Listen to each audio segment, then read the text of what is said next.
En 2006, tu as 45 ans à l'époque, et c'est là que tu es blessé grièvement à Gaza. Oui. Tu es où exactement et qu'est-ce que tu y fais? Est-ce que tu peux resituer Oui, alors c'est 2006, il faut comprendre, hein, le Hamas, donc le mouvement islamiste palestinien, vient de remporter les élections dans la bande de Gaza. Et donc l'autorité palestinienne qui dirigeait jusqu'à présent la bande de Gaza décide il y a un conflit qui oppose le groupe islamiste et l'autorité palestinienne. Donc des tirs, ça s'affronte dans toute la bande de Gaza. Et donc je vais faire c'était un week-end. Je pars en reportage là-bas. Je suis dans le centre de Gaza avec une petite équipe d'autres journalistes. On est sur une position qui est tenue par la garde présidentielle de Mahmoud Abbas, donc de l'autorité palestinienne, et qui est plutôt un endroit assez sûr. Et puis, manque de bol, il y a une contre-attaque du Hamas qui déboule de l'université islamiste qui était un peu plus haut et qui met en place une mitrailleuse qui se met en tir fichant dessus, donc on ne peut plus rester là où on est. Il faut bouger. Voilà. Comme j'ai un peu plus d'expérience que ceux d'avant, je passe devant pour essayer de voir si ça... Et puis là, pof, je me fais shooter au moment où je pars. Et je prends une balle dans la cuisse qui me fait une fracture ouverte Instantanément. Ah, mais encore une fois, là, pour le coup, il n'y a que dans les films. Oui, c'est ça. Non, mais on cavale comme des lapins après avoir pris 4 balles, etc. En fait, une cartouche de Kalachnikov. Une 7,62, voilà. Donc au départ, la cartouche est comme ça et la balle est à peu près comme ça. Et elle rentre ici, elle sort là. Donc là, en fait, si vous voyez, j'ai un trou encore comme ça à l'intérieur de la jambe. Ça fait éclater 15 cm d'os. Honnêtement, le fémur, c'est pas le plus petit, c'est le plus gros os du corps. Ouais, exactement. J'ai une jambe qui part à 45 degrés, j'ai jamais été aussi souple dans ce sens-là, avec une fracture ouverte. Et en fait, quand on se prend la balle, je me retrouve le cul par terre, vraiment, sans comprendre comment je suis arrivé là. C'est-à-dire, on a l'impression d'avoir été balayé par un camion ou d'avoir en fait, on est projeté vraiment par terre. Et là, quand on est par terre... T'as une douleur instantanée ou... Alors non, sur le coup, d'abord, on est un peu choqué. Surtout que ça continue de tirer dans tous les sens. C'est ce que j'allais dire, t'en prends pas d'autres? T'arrives à te cacher? Ah non. J'arrive à rien du tout. Là, vous êtes par terre, vous êtes en vrac. C'est-à-dire, grosso modo, j'ai une jambe... Donc là, en fait... Lapsus, tu dis j'ai une viande, tellement que... Ouais, j'ai une viande. En fait, j'ai la jambe complètement... De côté. Là, la première chose que je fais, c'est que j'essaie de remuer les doigts de pied pour voir si ça passe encore. Je sens que je remue les doigts de pied. La deuxième chose que je regarde, c'est que je vois que quand même, on n'est pas très loin de l'artère fémorale. Donc là, si tu t'ouvres là, c'est... Et là, alors qu'il y a l'os qui est quand même un peu, qui est quand même un peu dans tous ses états. Donc là, il n'y a pas de 50 000 solutions. Il faut tout de suite remettre la jambe d'aplomb parce que sinon, il y a quand même un risque que ça parte vite en sucette. Donc, je profite justement de ce moment où on a encore monté en adrénaline très, très, très fort pour effectivement ramener, en fait, faire la réduction de fracture en ramenant... Tu le fais tout seul? Ouais, bah oui, il n'y a personne d'autre pour le faire. Les autres qui te suivent? Mais ils ne savent pas le faire. Il n'y a pas des militaires, des médecins? Bah non, il n'y a pas de militaires, il n'y a pas de médecins. Moi, je suis tout seul sur une zone. Alors, il y a mon chauffeur et mon interprète, mon fixeur, qui sont là, mais eux qui ne savent pas faire. Il y a un copain qui est photographe, Noël Kidu, qui prend des photos, parce que lui aussi ne peut pas faire sous le feu. Il prend des photos de télé? Ah oui, il fait son boulot en même temps, c'est normal. Et qui est un super photographe, on se connaît depuis, on a fait la Tchétchénie ensemble, enfin on était... Donc il te prend en photo avec la jambe de travers? Ah bah oui, il y a toutes les photos, il les a même mis sur un CD, c'est marrant, parce que, c'est marrant maintenant.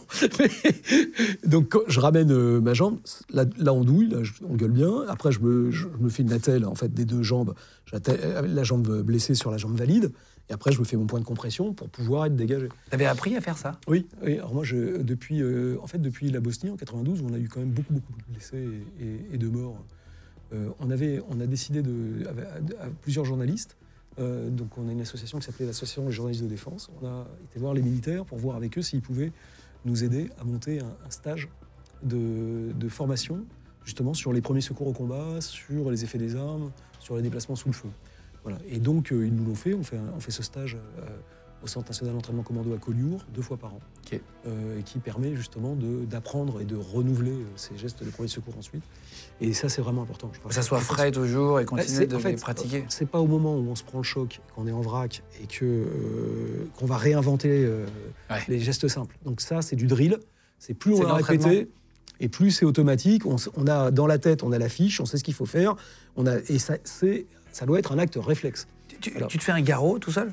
Alors là, j'avais pas mon garrot sur moi à l'époque. On n'avait pas encore les tourniquets. Maintenant, on aurait passé un tourniquet. Tourniquet, c'est une sorte de lanière et qui tourne. Alors, en fait, et ça serre. Et ça serre très très fort. Et ensuite, on le bloque. Après, on met l'heure. On met l'endroit, la flèche pour montrer. On met l'heure à laquelle on se l'est mis. Ah oui? Ah bah oui, parce qu'il faut quand même que quand on va le desserrer et ouvrir, il faut que le tout bib. Parce qu'en fait, ce qu'on apprend à faire en premier secours sous le feu, c'est en fait, on se conditionne et on met à l'abri, on conditionne. Mais tu marques l'heure où? Sur le front en général. Ah, c'est vrai? Oui. C'est ce qu'on appelle la nine lines. Donc, ce qui fait que quand après on passe et même si on tombe dans les pommes. Ah oui, comme ça, le docteur sait. Le docteur, il sait ce qui se passe. Il sait, il a tous les trucs. Il faut avoir la présence d'esprit derrière. C'est pour ça qu'on ne va pas l'inventer sous le feu, où on a déjà autre chose à foutre. Donc ça doit être automatique. Donc ça, c'est de la répétition. C'est con, mais c'est comme. Enfin, c'est la même chose qu'en entreprise. Hein. Si vous apprenez à faire massage cardiaque, le défibrillateur, ça doit être automatique. Comment tu t'en sors de la cuisse là? Tu te fais, tu arrives à. Donc, tu colles les deux jambes. Après, il faut, pour éviter que ça se balade, il faut bien s'appuyer sur quelque chose. Donc, tu t'appuies sur la jambe droite pour la jambe gauche. Voilà, comme je suis touché à la jambe gauche, j'accroche avec un foulard ma jambe gauche à ma jambe droite pour qu'elle soit solidaire et que ça bouge pas trop dans tous les sens. Et comment tu sors de là? Hein. Comment tu sors de... Alors, c'est mon fixeur et mon chauffeur qui arrivent à me tirer à l'abri. Là, on m'amène à l'hôpital Shifa de Gaza, dont on a beaucoup parlé. Ah oui. Voilà, ces derniers temps. Ils me mettent vaguement un bandeau parce qu'ils n'ont pas grand-chose. Pendant ce temps, ça négocie pas mal entre Paris et Tel Aviv pour sortir, puisque Gaza était fermé, le checkpoint d'Erez, par où passe, qui est le seul endroit par où on peut rentrer et sortir. Comme il y avait des combats, les Israéliens l'avaient fermé, donc il fallait négocier une sortie, ce qui est fait, mais ça prend un peu de temps, ça prend 8 heures. Et là, à ce moment-là, je suis amené sur l'hôpital de Barzilai à Ashkelon, où j'ai 2 premières opérations, dont la première qui dure 8 heures pour essayer de sauver la jambe, ce qu'ils arrivent à faire. En mettant un clou centromédulaire, ils mettent une barre en titane à l'intérieur de la jambe. Parce tu pouvais peut-être perdre ta jambe à ce niveau-là. Oui. Ok. Et donc après, ils me stabilisent pendant 15 jours. Là, je suis rapatrié sur Paris dans un avion d'Air France.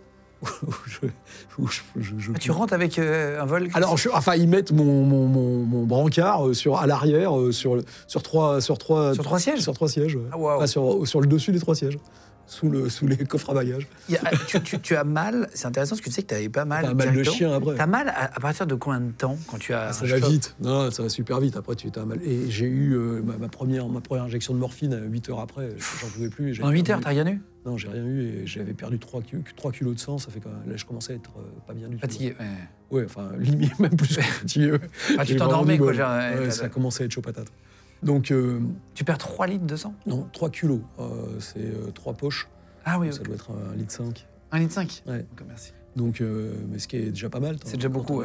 C'est une bouteille. Hein, ouais. Donc, je commençais pas à pas être très frais. Ouais. Wow. Donc, et attends, pendant 8 heures, tu souffres? Ah ouais, tu douilles comme une. Il n'y a pas le moment où la douleur s'en va, où le cerveau arrive à éponger le truc. Éponger une douleur comme ça, non. Tu prends tout plein de gueule. T'arrives à Paris, du coup? Alors après, il m'évacue sur l'hôpital. Enfin, au bout de 15 jours, il m'évacue sur l'hôpital militaire de Percy. À Clamart. À Clamart, voilà.